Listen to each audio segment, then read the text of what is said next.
Bueno, vamos a arrancar entonces con la unidad 2, que es la clase 2 también.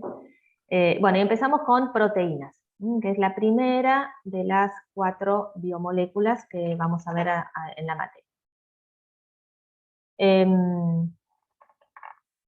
Bueno, ustedes conocerán, habrán escuchado, habrán visto ya en alguna materia lo que son las proteínas y saben que tienen múltiples funciones. Creo que es la biomolécula más versátil en cuanto a sus funciones. Hay proteínas que tienen la función de ser enzimas, o sea, de poder realizar catálisis enzimática, de transportar y almacenar distintos iones y moléculas, intervienen en el movimiento, el soporte, la respuesta inmune, la regulación, la señalización, etcétera, etcétera, etcétera. ¿Y cómo logran todas estas funciones las proteínas? Bueno, ya vamos a ver a lo largo de la clase de hoy que toda esta diversidad de funciones va a depender pura y exclusivamente de su secuencia o estructura primaria. Es simplemente, bueno, la secuencia o el orden en que sus unidades, que se llaman aminoácidos, el orden en que aparecen. Eso, esa estructura primaria va a determinar en otros niveles estructurales que pueden alcanzar las proteínas, y eso en definitiva se va a traducir en todas las funciones distintas que pueden tener. Si pudieron ver la clase de aminoácidos, ¿la vieron? En Giniali. No, yo particularmente no pude. Bueno, pero aminoácidos creo que han visto en orgánica o en alguna otra materia. Sí. Saben lo que son, bien. Bueno, entonces, las proteínas están formadas por unidades estructurales que son los aminoácidos. Vieron que hay varios aminoácidos y estos aminoácidos se van a unir entre sí mediante un enlace covalente que es una unión del tipo amida, ¿no? Que se da entre el grupo carboxilo de un aminoácido y el grupo amino del siguiente. Y forman un enlace que se llama enlace peptídico. Y está, les muestro. Bueno, como sabrán, en este tipo de enlaces se libera una molécula de agua y esta unión amida particular que se da entre los aminoácidos se llama enlace peptídico. Entonces, todos los aminoácidos que componen una cadena polipeptídica se van a unir de esta manera. Y todas estas uniones van a conformar lo que viene a ser el esqueleto del polipéptido, quedando hacia afuera de ese esqueleto todas las cadenas laterales de los aminoácidos, ¿sí? Que recuerden que esas cadenas laterales son los que le dan las distintas, no solo el nombre, sino las distintas propiedades a cada aminoácido. Los aminoácidos se suelen llamar residuos dentro de la cadena, y las cadenas polipeptídicas son lineales, no hay ramificaciones. De hecho, solo en los hidratos de carbono vamos a ver la posibilidad de ramificaciones de las cadenas. El resto de las biomoléculas son, cuando son polímeros, son lineales. Bueno, debido a esto, entonces, como pueden ver, cualquier cadena polipeptídica siempre tiene en un extremo un grupo amino libre y en el otro extremo un grupo carboxilo libre. El resto de los grupos aminos y carboxilo están participando de los enlaces peptídicos. Y entonces, por convención, siempre se nombra este extremo como el inicio, o extremo N-terminal o amino terminal, y la finalización en el extremo carboxi terminal o C-terminal. Esto es simplemente por convención y por, bueno, al momento de escribir una secuencia hacerlo de manera ordenada y siempre igual. Bueno, entonces, acá tenemos representado en un dibujo lo que les decía, ¿no? El esqueleto, que está formado por todas esas uniones peptídicas, y hacia afuera de ese esqueleto se extienden las cadenas laterales de los aminoácidos. Las proteínas tienen, además de ser muy versátiles en sus funciones, son muy versátiles también en sus características y estructuras. Y hay proteínas con una variedad muy grande de residuos de aminoácidos, de cantidad de componentes. Como podemos ver, hay algunas muy chiquitas y bueno, otras muy grandes.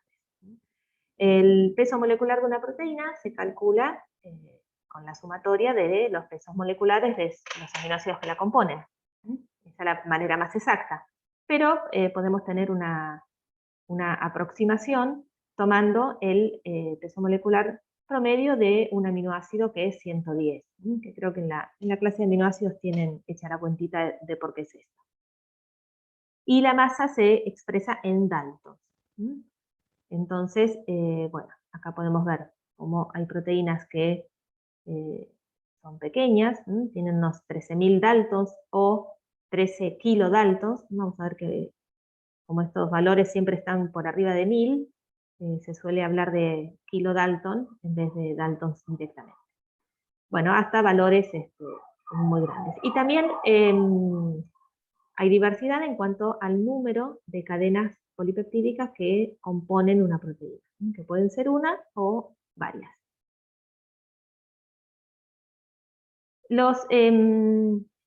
Como dijimos recién, las cadenas polipeptídicas tienen un grupo amino libre y un grupo carboxilo libre. Cuando vean la clase de aminoácidos van a ver esta diapositiva que muestra cómo los aminoácidos tienen la capacidad de ionizarse o cambiar su carga neta de acuerdo al pH. A pH neutro son suiteriones, es decir, tienen digamos, con carga neta tanto el grupo amino como el carboxilo, y de acuerdo al pH se van ionizando, o sea, se van desprotonando en función del pH. Esto, si uno hace una curva de titulación, permite, se pueden establecer los pK de cada estado, y además permite determinar el punto en el que la carga neta es 0, que para esta curva en especial, que es de la glicina, que es el aminoácido más simple porque no tiene cadena lateral, es un hidrógeno, este punto ocurre acá, es esta situación, donde tenemos una carga negativa y una positiva, por lo tanto la carga neta es 0, y ese punto se conoce como punto isoeléctrico. Esto es válido para los aminoácidos, y vamos a ver que también luego es para un parámetro característico de las proteínas. Bueno, cuando los aminoácidos tienen, además del grupo amino y carboxilo, grupos laterales que tienen la capacidad de ionizarse, ¿sí? Como puede ser una histidina, un glutamato, una lisina. Bueno, las curvas de titulación son un poco más complejas porque hay más estados de ionización, pero bueno, ocurre exactamente lo mismo, ¿no? Se van perdiendo protones, y la carga neta del aminoácido varía de acuerdo al pH, siempre pudiendo establecer el punto isoeléctrico, que es aquel en el que la carga neta es 0. Bueno, esto es repaso o ponerlos un poquito en tema si no vieron la clase de aminoácidos. Bueno, ¿a qué venía todo esto? A que en una cadena polipeptídica tenemos el grupo amino en una punta y el grupo carboxilo en otra, que ambos se ionizan de la misma manera que lo hacen en un aminoácido libre. El resto de los grupos, amino y carboxilo, están interviniendo en los enlaces peptídicos, así que no tienen posibilidad de ionización. Pero sí las cadenas laterales de algunos aminoácidos, que van a contribuir a el comportamiento ácido-base global de esa cadena polipeptídica. Y los péptidos, los polipéptidos, las proteínas, todos, al igual que los aminoácidos individuales, tienen un punto isoeléctrico característico, es decir, un pH al cual la carga neta es nula.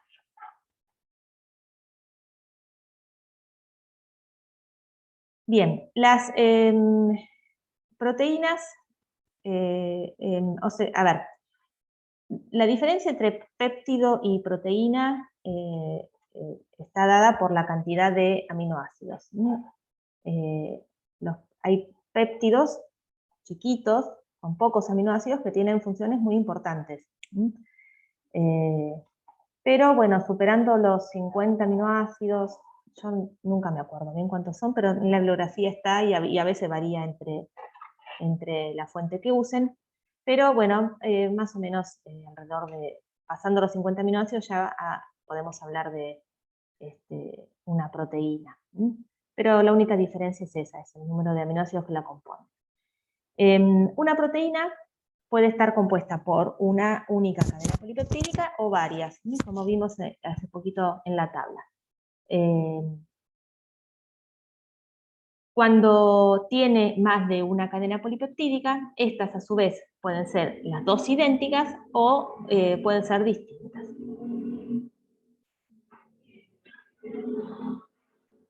En el caso que la proteína, una moto terrible, en el caso que las proteínas tengan más de una cadena polipeptídica, esas cadenas pueden estar unidas o mantenerse estables en el espacio mediante enlaces no covalentes, como ocurre en el caso de la hemoglobina, que está formada por 4 cadenas, que son de 2 tipos, cadena alfa, hay 2 alfas iguales y 2 betas iguales, que bueno, se mantienen unidas por interacciones no covalentes de las que vimos en la primera clase.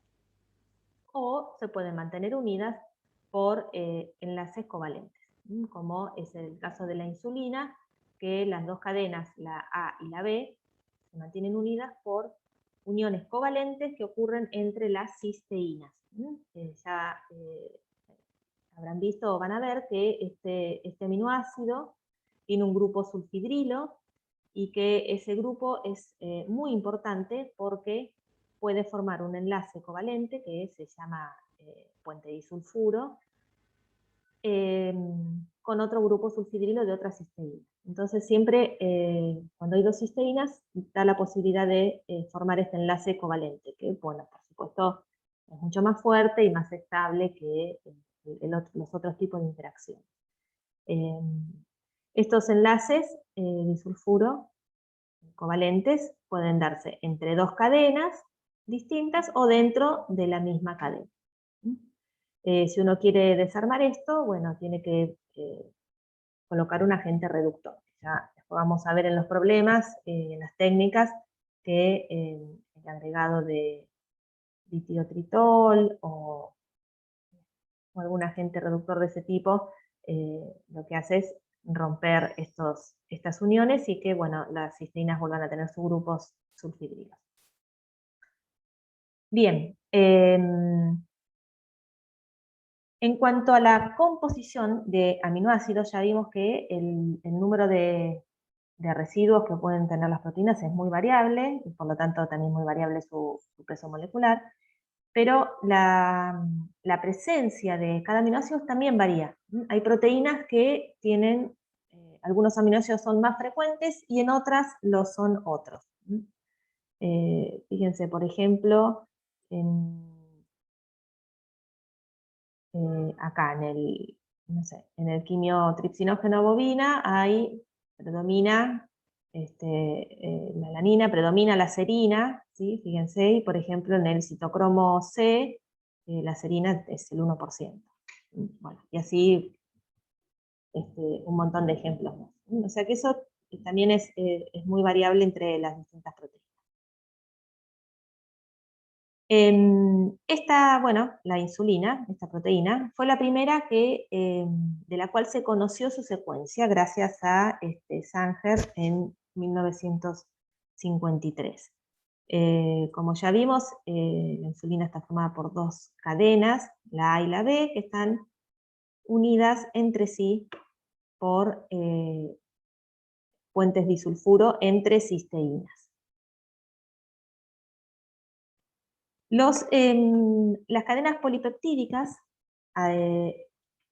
pueden tener aminoácidos modificados.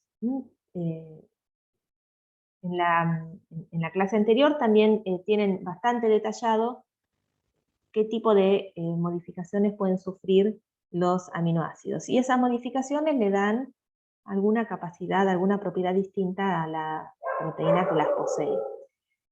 Por ejemplo, la hidroxilación de la prolina es muy importante para estabilizar la molécula de colágeno. De hecho, la ausencia de esto genera, bueno, la enfermedad conocida como escorbuto. La glicosilación es o sea, el agregado de hidratos de carbono en algunos residuos de aminoácidos les da a las proteínas mayor hidrofilicidad. Las proteínas glicosiladas suelen intervenir en el reconocimiento de algún ligando. Las inmunoglobulinas, de hecho, que clásicamente reconocen ligandos, reconocen a los antígenos, están glicosiladas. Bueno, y así hay varios tipos de modificaciones que pueden sufrir. Lo importante es que estas modificaciones ocurren una vez que la proteína ya está sintetizada, o sea, una vez que los aminoácidos se unieron. No existen los aminoácidos acetilados libres, sino que se acetilan una vez que están incorporados en la cadena polipeptídica. Por eso normalmente se habla de las modificaciones post-traduccionales. Bueno, entonces en función de las modificaciones o los grupos que las proteínas pueden tener asociados, tenemos lipoproteínas, glicoproteínas, hemoproteínas, aquellas que tienen asociado un grupo hemo, como obviamente es la hemoglobina y la mioglobina, metaloproteínas, aquellas que tienen asociadas algún tipo de ion metálico. Y estas proteínas se llaman entonces proteínas conjugadas. Y el grupo prostético es ese grupo asociado a la proteína.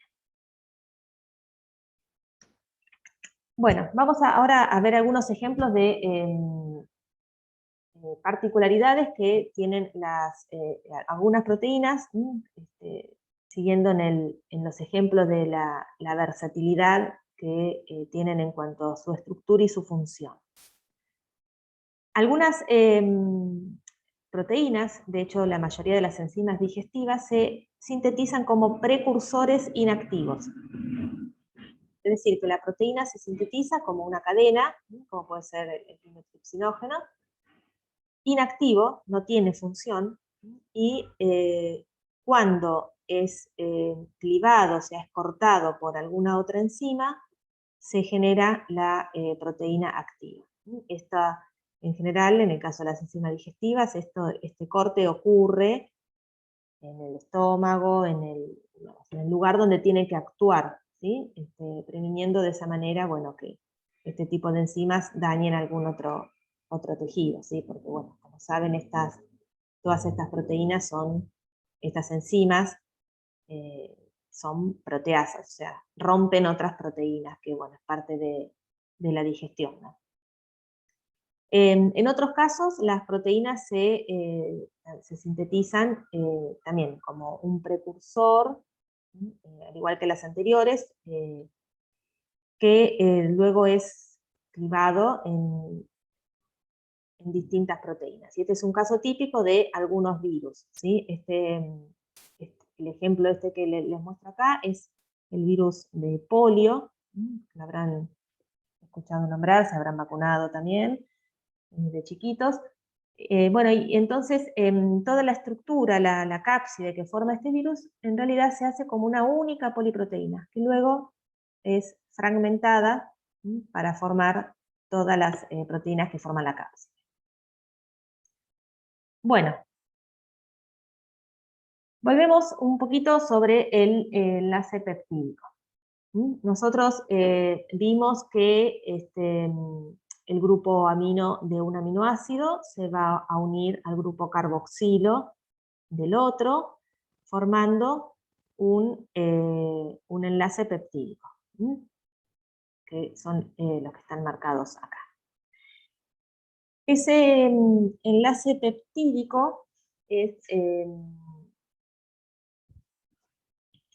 rígido.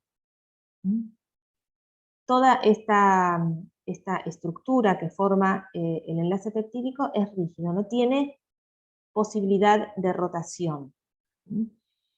Entonces, bueno, obviamente se genera acá una unidad rígida, un plano,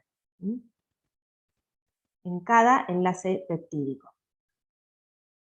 Esto se debe a que, bueno, acá tenemos obviamente un doble enlace y este es un enlace también parcialmente doble, porque acá hay una estabilización por resonancia.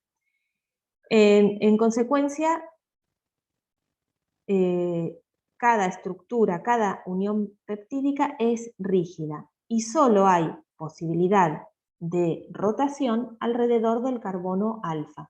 ¿Se acuerdan que en los aminoácidos tenemos un carbono alfa, que es el que tiene unido grupo amino, grupo carboxilo y bueno, la cadena lateral?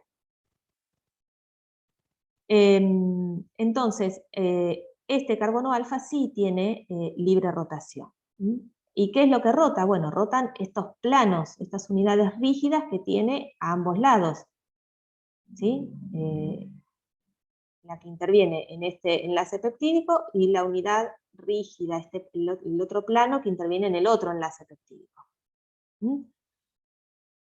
Entonces, alrededor de este carbono alfa se definen unos ángulos que se llaman phi y psi, que son los que tienen libre rotación. Que no es tan libre, pero bueno, en principio hay libre rotación alrededor de este carbono alfa. Pero ¿por qué no tan libre? Bueno, porque obviamente hay algunas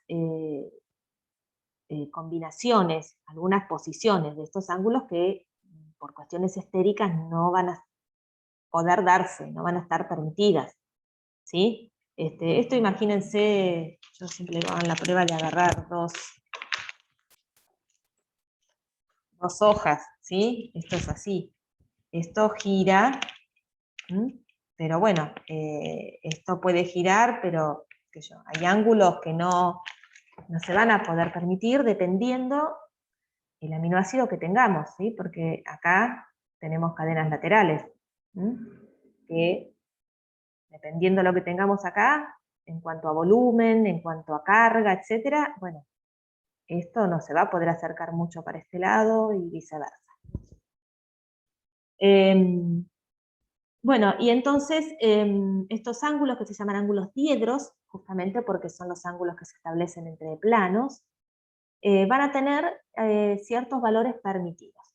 Y vamos a ver un poquito más adelante con eso. Estos valores o la probabilidad que tiene cada aminoácido de estar en una situación favorable, o sea, adoptar un ángulo phi o psi que sea termodinámicamente favorable, eso se representan en unos esquemas que se llaman de Ramachandran, que los vamos a ver en un ratito.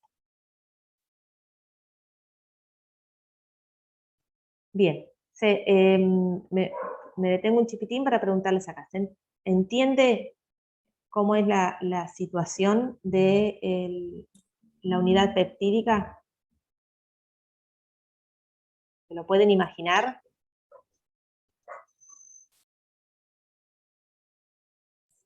Por mí sí. ¿Sí? Sí, profe. Bueno, Ujú. muy bien. Bueno. Bien, entonces, vimos que los aminoácidos se van uniendo a través de estos enlaces peptídicos. Cada aminoácido tiene una cadena lateral característica que le da sus propiedades, y esos aminoácidos van a poder interaccionar de determinada manera en el espacio. Para determinar la conformación de la proteína. O sea, la forma en que esos aminoácidos, y bueno, en consecuencia todos los átomos que la componen, cómo se disponen en el espacio para determinar la conformación de la proteína. La conformación involucra cualquier estado estructural sin romper los enlaces covalentes. Cuando hablamos de conformación es, bueno, cómo se dispone en el espacio esa cadena, que es lineal, no ramificada, qué forma adopta en el espacio, ¿sí? Pero la forma en que se relacionen los distintos componentes no tiene que involucrar la ruptura de un enlace peptídico, ¿sí? Sino que, bueno, acá van a empezar a jugar todas esas interacciones no covalentes que vimos en la primera clase. Como se podrán imaginar, si uno tiene una cadena lineal de algo, la puede plegar en el espacio, o le puede dar la forma en el espacio que quiera. Digamos que hay como muchísimas conformaciones posibles, muchísimas formas de disponer en el espacio algo que es una cadena lineal. Pero solo unas pocas van a prevalecer en la naturaleza, y son justamente las más estables, ¿sí? Y es un poco lo que veníamos hablando con respecto a estos ángulos diedros, ¿sí? Y estas posiciones permisivas o no, de acuerdo a si eso va a generar una desestabilización o no van a ser termodinámicamente favorables. Entonces, cuando una proteína se tiene que plegar, ¿sí? Una cadena, imagínense que es una cadena de aminoácidos que se está sintetizando y tiene eso, está el espacio en el medio del acuoso de la célula y empieza a plegarse, a adoptar alguna conformación.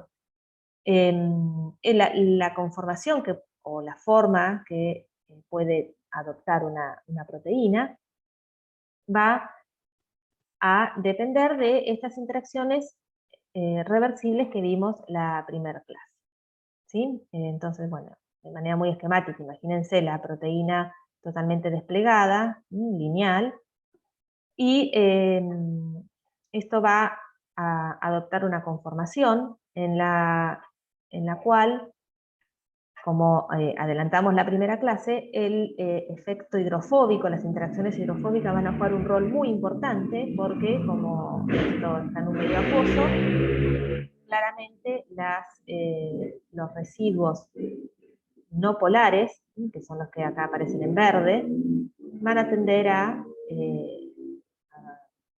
juntarse en el interior de la molécula de manera de excluir el agua. Y en cambio los residuos polares, que son los que están en azul, van a preferir estar en la superficie de la molécula para poder interaccionar con el agua, formando puentes de hidrógeno. Además de este efecto hidrofóbico, también vamos a tener dentro de la cadena interacciones electrostáticas. Tenemos un aminoácido con carga negativa que se acerca a otro con carga positiva, bueno, ahí podremos establecer un puente salino que va a estabilizar, o sea, va a estar favorecido que estos dos aminoácidos se acerquen. Y también, por supuesto, las interacciones de Van der Waals y, por supuesto, los puentes de hidrógeno, que, como ya adelantamos, son una de las interacciones más importantes. Respecto a los puentes de hidrógeno, hay un montón de aminoácidos que pueden intervenir en la formación de puentes de hidrógeno, ya sea como dadores, o como aceptores, o como ambos. Y bueno, nuevamente este efecto hidrofóbico y la distribución de aminoácidos polares y no polares tiene un fuerte efecto sobre la conformación, sobre el plegamiento de la proteína. O sea, la exclusión del agua por parte de los aminoácidos no polares es muy fuerte y básicamente dirige el plegamiento de una proteína. Bien, entonces, las proteínas se pliegan adoptando la forma de menor energía, o sea, la termodinámicamente más favorable. Y lo importante es que la secuencia de aminoácidos tiene toda la información necesaria para dirigir el plegamiento y para determinar la estructura tridimensional que esa proteína va a tener. No se necesita otra cosa más que la secuencia de aminoácidos, porque como vimos, es esa secuencia de aminoácidos lo que va a determinar, en definitiva, cuál es la forma más estable, ¿sí? Con los polares, los aminoácidos no polares hacia el interior, los polares hacia el exterior, los que tienen cargas opuestas que estén cerca para que puedan interaccionar, etc. Pero todo eso está en la estructura, está en la secuencia de aminoácidos. En la célula, el plegamiento, si bien depende de la estructura primaria, el proceso del plegamiento está asistido por unos sistemas de proteínas y enzimas que se llaman chaperones.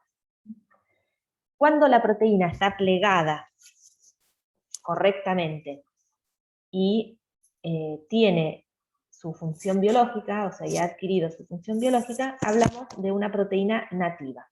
O sea, es una proteína correctamente plegada y funcional. Entonces, toda vez que hablemos de estabilidad, vamos a referirnos a la tendencia a mantener la conformación nativa, porque la conformación nativa involucra tanto el correcto plegamiento como la función.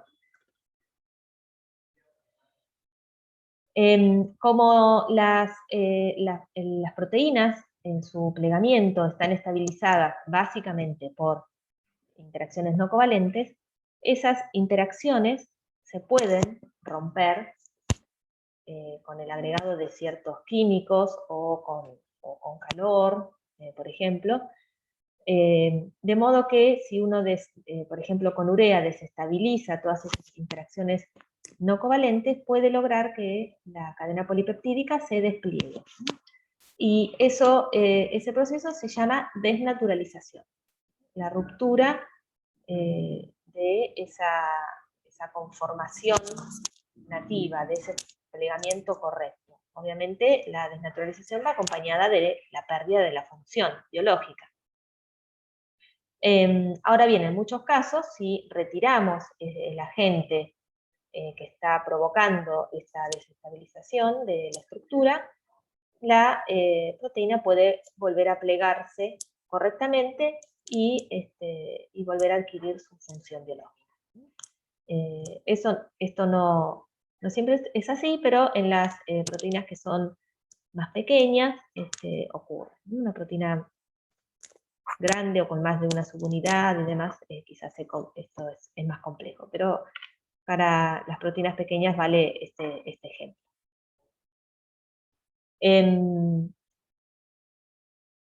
Cuando una proteína se pliega, si esa proteína es pequeña, lo que ocurre es, básicamente esto, ¿no? Pasa del estado no foldeado o no plegado al estado plegado únicamente, ¿no? Se puede desplegar o replegar correctamente. Pero para las proteínas de mayor tamaño, el plegamiento se produce a través de un cierto número, una progresiva estabilización de intermediarios. Y estos intermediarios se denominan glóbulo fundido y son estructuras secundarias, ahora vamos a ver más adelante a qué nos referimos con estructuras secundarias, que comienzan a formarse a medida que la proteína se sintetiza. Y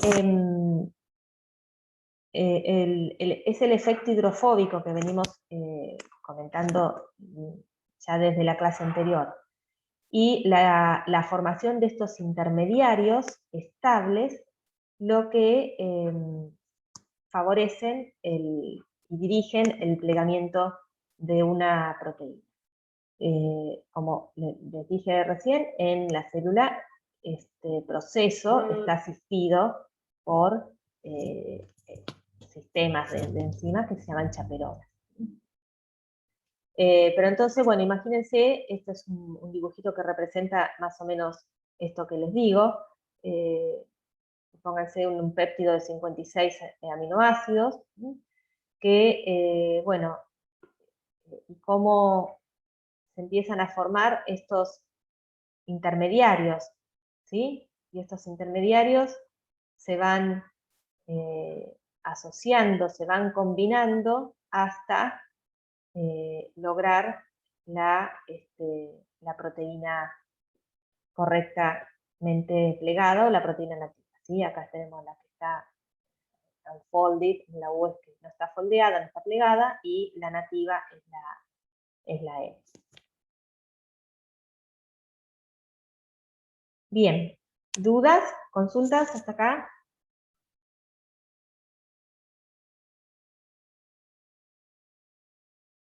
Por mí, bien, va. ¿Están muy cansados? ¿Quieren hacer un recreíto chiquito o seguimos? Un recreíto chiquito vendría bien por ahí. Bueno, listo. Hacemos 5 minutitos para despejar un poquito la mente, tomar algo y seguimos, ¿sí? Bueno, Perfecto. gracias. Muy bien.